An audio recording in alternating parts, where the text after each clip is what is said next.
Chris Mackowski of Emerging Civil War, and I'm walking along Grant's last line at Shiloh. He had a rough day on April 6th as Confederates surprised him down at Fraley Field, moving north. And instead of pushing north and west to drive them away from Pittsburgh Landing, they drove him north and east toward Pittsburgh Landing, which is behind me in that direction. He's going to have different lines over the course of the day, and as he continues to fall back, he'll finally fall back along this ridge that you see behind me.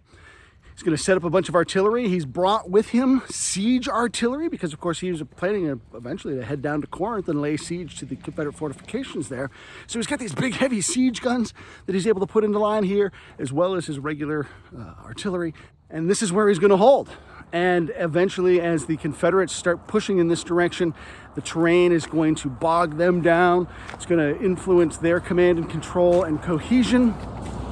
Albert Sidney Johnson will get wounded over the course of the day, so command structures will break down.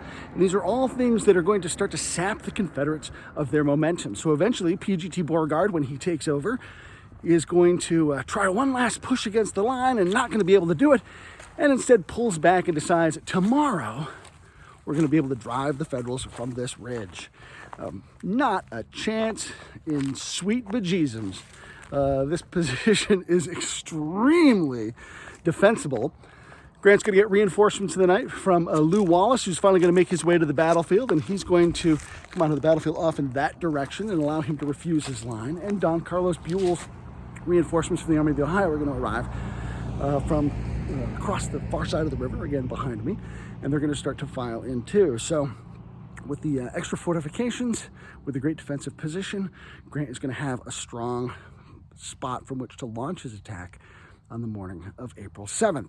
Some of his subordinates think that, oh gosh, things are in disarray. We've had a heck of a day. And Grant is not going to stay here and just be on the defensive, even though he's got a great defensive spot. He instead is going to take the offense, and he is going to then begin pushing off in that direction. Lew Wallace is going to kind of shift positions and outflank the Confederates on that side of the battlefield, and it's going to dislodge Beauregard's attempt to try to push forward. Even as Beauregard launches his attack, he's going to be driven back, and so Grant, from this position, is then going to push off down in that direction and drive Confederates from the field by the end of the day. So really this not only becomes his rallying point by the end of the day of the first battle, but this is the launching point for his attacks on the morning of the second day. So Grant's last line here, fantastic. Lots of artillery around here. I'm not going to get into battery, but some cool monumentation. Definitely worth a walk from the visitor center, which is behind me just back there, down off in that direction, to see this great position. At Shiloh National Battlefield for Emerging Civil War, I'm Chris Mackowski.